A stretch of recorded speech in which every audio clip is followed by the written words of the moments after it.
మిర్చి పౌడర్ చేస్తున్నానండి. మన ఇంట్లో ఒరిజినల్గా చేసుకునే మిర్చి పౌడరు, కల్తీ లేని మిర్చి, ఎండుమిర్చి అండి,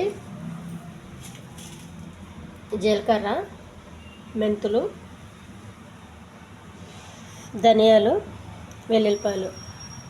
ముందుగా ఇవన్నీ నీట్గా చేసుకోవాలండి. కారం మట్టి గట్ట ఏమన్నా ఉంటే తీసి ఇలా అనేసామంటే వచ్చేస్తుంది. మొత్తం ఈ తుడుములు తీసుకొని చిన్న ముక్కలుగా కట్ చేసుకోవాలి. ఈ సైజులో కట్ చేసుకోవాలి.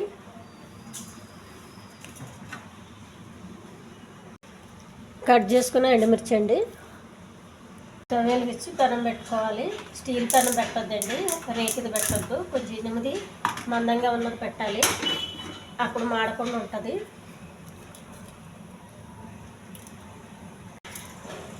ధనియాలు కొంచెం దోరగా వేగించాలి.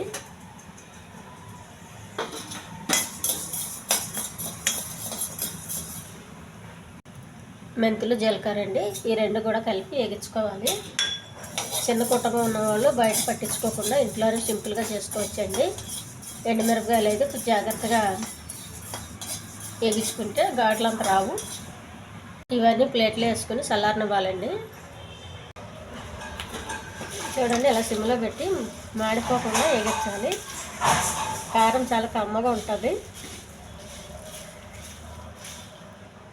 పెద్ద ప్లేట్ తీసుకుని అందులో చల్లారి పెట్టుకోవాలండి. తొందరగా చల్లారిపోయి ఈ వెల్లుల్లిపాయలు అండి కారంలో కలపడానికి ఒక్క ముక్క దంచుకోవాలి.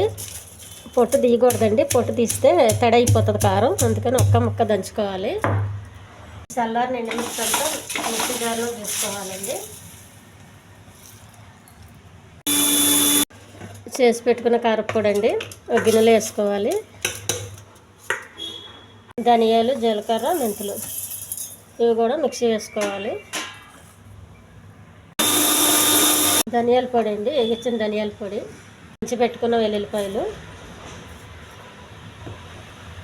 బాగా కలపాలి. ఇది వారం దాకా నిల్వ ఉంటుందండి ఇంట్లో. ఎక్కువ అయితే కొంచెం ఇంకా ఉప్పు కలుపుకోవాలి, ఇంకా నిల్వ ఉండాలంటే. నేనైతే వారం సరిపడగా చేస్తున్నానండి. ఇది చిన్నపిల్లలు ఇంట్లో ఉన్నప్పుడు అయితే చేయకండి, స్కూల్కి వెళ్ళిపోయిన తర్వాత చెయ్యండి, అప్పుడు బాగుంటుంది. ఘాట్లు అయ్యి వచ్చినా అంత ఇబ్బంది ఉండదు.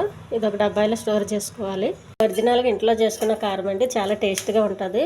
దీన్ని కొంచెం నెయ్యి వేసుకొని కొద్దిగా ఉప్పు వేసుకొని వేడివేడి అన్నంలో తింటే చాలా బాగుంటుందండి. నువ్వుల నూనెతో కూడా చాలా టేస్ట్గా ఉంటుంది.